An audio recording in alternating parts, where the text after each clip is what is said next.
Alhamdulillahilladzi ja'alana muslimin wa hadana bi sunnati sayyidil mursalin wa kitabihil mubin ila khairi syari'atin wa ashrafi dinin wa nashkuruhu azza wa jalla sayyarna mu'minina bil haqqi qa'imin wa 'anil batili ma'idin wa sayyadzillahu syakirin.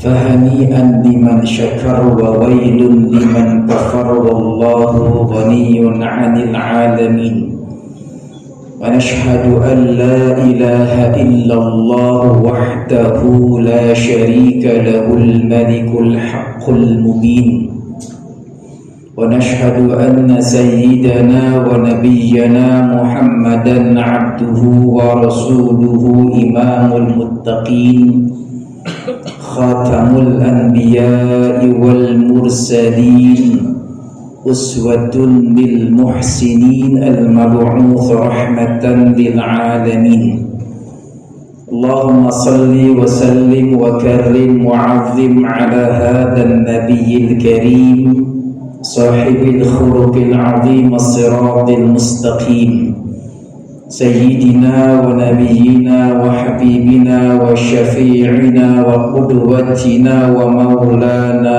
محمد وعلى آله وصحبه أجمعين وعلى من سار على دربهم واقتفى أثرهم إلى يوم الدين. أما بعد فيا عباد الله أوصيكم ونفسي بتقوى الله وأحثكم على طاعته وافعلوا الخير واجتنبوا السيئات لعلكم تفلحون. اتقوا الله حق تقاته ولا تموتن إلا وأنتم مسلمون.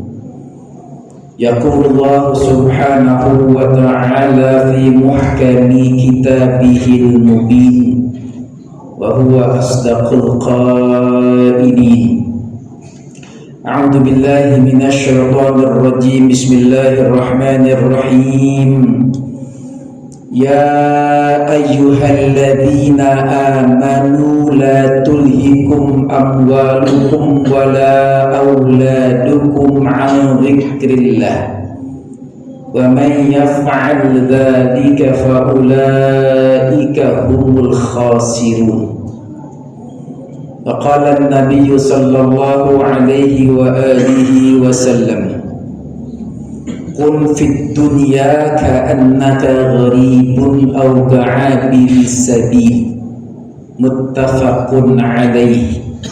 صدق الله العظيم وصدق رسوله النبي الحبيب الكريم ونحن على ذلك من الشاهدين والشاكرين والحمد لله رب العالمين.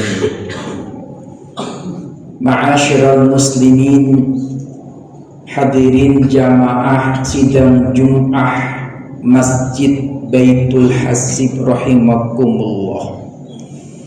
Mengawali khutbah kita hari ini, mari sama-sama kita panjatkan puji dan syukur kita kehadirat Allah Subhanahu wa ta'ala yang senantiasa melimpahkan nikmat dan karunia tak terhingga banyaknya tak sanggup kita menghitungnya. Sebagaimana firman-Nya, wa in ta'uddu ni'matallahi la tuhsuha.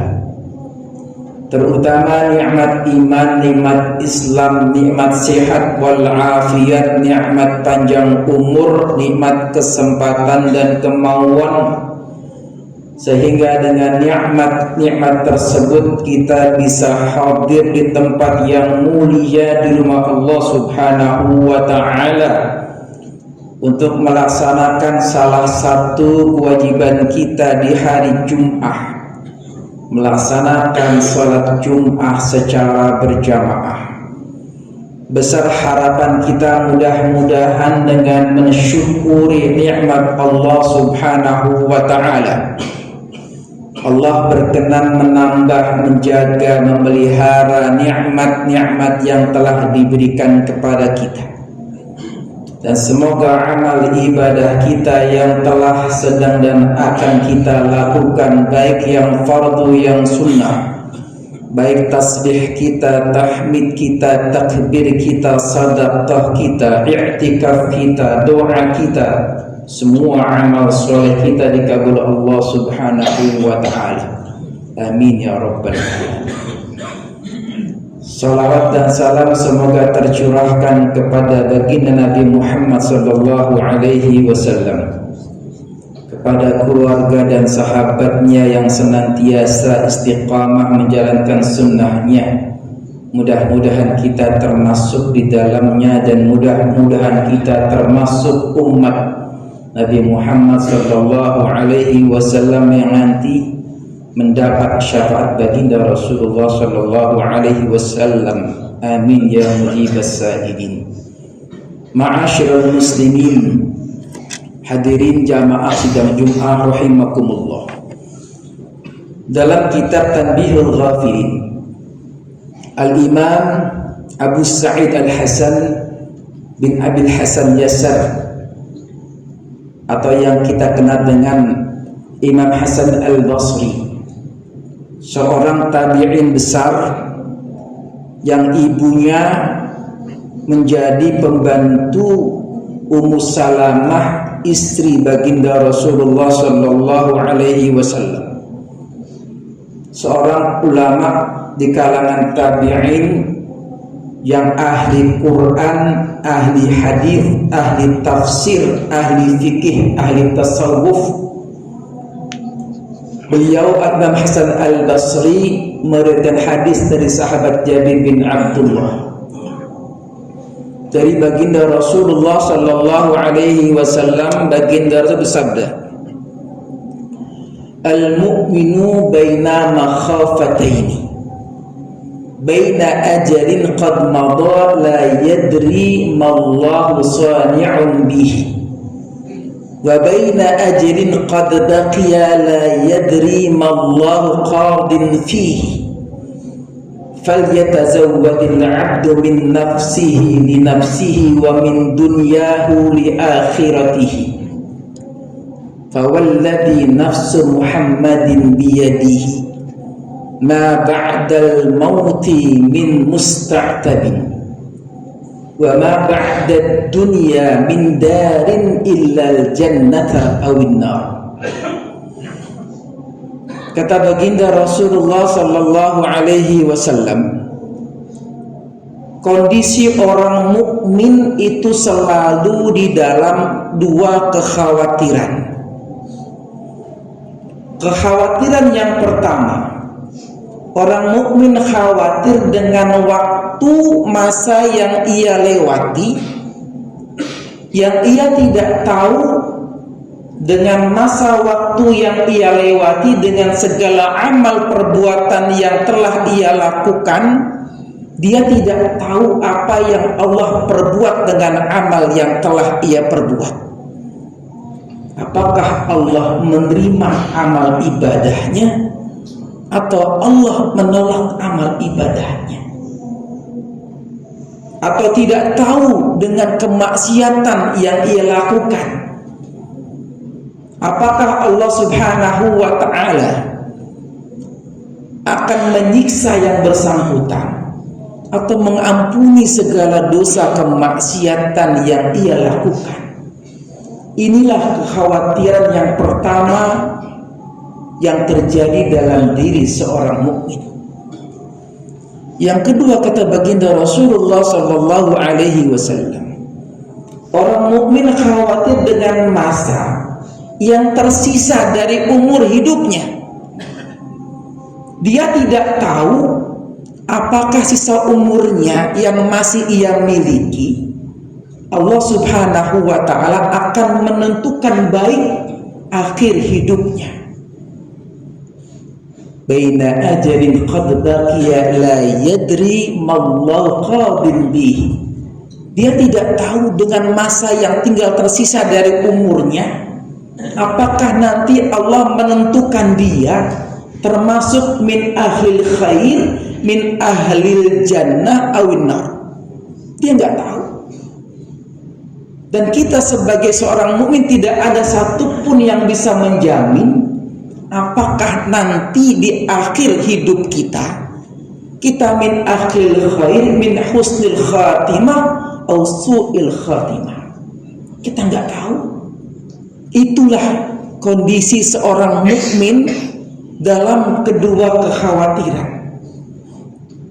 Dengan waktu yang telah ia lewati, dia nggak tahu apakah amal ibadahnya diterima atau sisa waktu dari umurnya. Dia nggak tahu nanti umurnya di akhir hidupnya Allah tentukan dalam keadaan husnul khatimah atau su'ul khatimah. Oleh karena itu baginda Rasul mengingatkan dalam hadis berikutnya, fal yatazawwadil 'abdu min nafsihi li nafsihi wa min dunyahu li akhiratihi. Hendaklah setiap orang mukmin, setiap diri mempersiapkan dirinya masing-masing. Dunia, pekerjaan dunia selama Allah berikan umur hidup di dunia, dia persiapan untuk kehidupan akhiratnya. Jangan lalai, jangan lupa dengan kesibukan dunia. Hadirin jamaah rahimakumullah. Manusia lupa disebabkan yang paling sering karena dia mengejar dunia, dia mengejar harta, pangkat dan jabatan, dan sibuk dengan ngurus anak dan keturunannya. Dan Allah Subhanahu wa ta'ala telah mengingatkan dalam surat Al-Munafiqun yang saya baca di awal khutbah tadi. Allah telah mengingatkan, a'udzu billahi minasyaitonir rajim, bismillahirrahmanirrahim, ya ayyuhalladzina amanu la tulhikum amwalukum wala auladukum 'an dzikrillah wa may yaf'al dzalika faulaika humul khasirun. Wahai orang-orang beriman, janganlah hartamu, anak-anakmu membuat kamu lalai dari Allah Subhanahu wa ta'ala, lalai melupakan Allah Subhanahu wa ta'ala. Barang siapa yang melupakan Allah, melakukan hal itu, lalai kepada Allah, mereka itulah orang-orang yang rugi. Bukan hanya rugi di dunia, tapi rugi di akhirat. Dan baginda Rasulullah Sallallahu Alaihi Wasallam mengingatkan dalam menyikapi dunia. Kata baginda Rasul ketika beliau menasihati sahabat Abdullah bin Umar, baginda Rasul mengatakan, kun fid dunya ka'annaka gharibun aw ka'abiri sabilin. Wahai Abdullah bin Umar, walaupun beliau memberikan nasihat kepada satu orang sahabatnya, namun pada hakikatnya beliau memberikan nasihat kepada kita sebagai umat baginda Rasulullah Sallallahu Alaihi Wasallam. Beliau mengatakan, jadilah kamu di dunia ini, jadikan dunia ini seakan-akan kamu seperti orang yang sedang dalam perjalanan, seperti seorang wisatawan, atau seperti orang yang melancong. Orang yang statusnya sebagai wisatawan, sebagai pelancong, tentu dia hanya menyiapkan perbekalan dia secukupnya, karena tujuan akhirnya bukan perjalanan itu, tapi tujuan akhirnya adalah tujuan tempat dia akan tuju, dan di sana dia akan tinggal. Dan orang beriman, tempat kembalinya itu adalah surga Allah Subhanahu wa ta'ala. Ketika seorang telah meninggal dunia, tidak ada satupun amal perbuatan yang berguna baginya. Makanya kata baginda Rasul dalam ayat berikutnya, wa ma ba'da dunya min mustaqtabin wa ma ba'dal mauti min mustaqtabin. Enggak ada lagi kerjaan yang melelahkan, yang meletihkan ketika orang telah meninggalkan dunia. Setelah orang meninggal dunia, ajal menjemputnya, pekerjaan kita nggak ada lagi manfaatnya. Bahkan dalam surat yang lain, laula a'udzubillahi minasyaitonirrajim, bismillahirrahmanirrahim, ada ungkapan orang-orang kafir. Beliau mengatakan, laula akhirtani ila ajalin qarib fa asaddaqa wa akum minas salihin. Ya Allah, wahai Tuhanku, seandainya Engkau menangguhkan ajalku sebentar saja, sesaat saja, fa asaddaqa wa akum minas salihin, niscaya saya akan bersedekah, niscaya saya akan beramal soleh. Ini adalah ungkapan orang-orang yang menyesal ketika Allah Subhanahu wa ta'ala telah mencabut nyawanya. Hadirin jamaah rahimakumullah, dalam kitab Al-Fawaid, Al-Imam Ibnu Qayyim Al-Jauzi mengatakan, an-nasu mundu khuliqu lam yazalu musafirin wa laysa al-haqqun min rihalihim illa fil jannati awan nar. Ucapan yang disampaikan Al-Imam Ibnu Qayyim Al-Jauzi seiring sejalan dengan hadis baginda Rasulullah yang saya kutip, yang disampaikan oleh sahabat Jabir bin Abdullah, wa ma min darin illa fil jannah aw nar. Tidak ada rumah tempat tinggal setelah kehidupan dunia kecuali pilihannya dua. Kalau enggak ke surga, ke neraka. Itulah tempat tinggal manusia. Dan baginda Rasulullah sallallahu alaihi wasallam telah memberikan nasihat, peringatan kepada umatnya di dalam menyikapi kehidupan dunia. Jangan berlebih-lebihan, karena tujuan akhir kita adalah surga Allah Subhanahu wa ta'ala. Ad-dunya mazru'atun ilal akhirah. Kita harus ingat, apa yang kita lakukan di dunia sesungguhnya modal kita menghadap Allah Subhanahu wa ta'ala. Kita perbanyak amal-amal soleh, ketika nanti Allah Subhanahu wa ta'ala panggil kita, insya Allah tabungan kita sudah banyak. Ketika di akhirat kelak kita memetik kebaikan-kebaikan yang kita lakukan, bukan hanya amal-amalan soleh yang sifatnya fardu, tapi juga amalan-amalan sunnah yang dicontohkan baginda Rasulullah sallallahu alaihi wasallam. Mudah-mudahan Allah Subhanahu wa ta'ala memberikan taufik hidayah kepada kita. Umur usia yang tersisa kita isi dengan amal-amal soleh. Orientasi hidup kita semata-mata untuk mencari ridha Allah Subhanahu wa ta'ala. Dunia yang dimana kita tempat tinggal saat ini sebagai sarana kita menghadap Allah Subhanahu wa ta'ala. Kita perbanyak dunia ini dengan amal-amal soleh, yang mudah-mudahan dengan cara itu ketika Allah Subhanahu wa ta'ala memanggil kita, Allah panggil dalam keadaan husnul khatimah, dan Allah masukkan kita ke dalam surganya, kekal di dalamnya. Allah ridha kepada kita semua, amin ya rabbal alamin. A'udzu billahi minasyaitonir rajim. Bismillahirrahmanirrahim. Ya ayyuhalladzina amanu taqullaha wa tanzur nafsum ma qaddamat lighadin wattaqullaha innallaha khabirum bima ta'malun. Barakallahu li wa lakum fil Qur'anil azim wa nafa'ani wa iyyakum bima fihi minal ayati wadh-dhikril hakim. Ataqabbal minni wa tilawatahu innahu huwas sami'ul alim. Qul hadza wa astaghfirullahal azim li wa lakum fastaghfiruhu innahu huwal ghafurur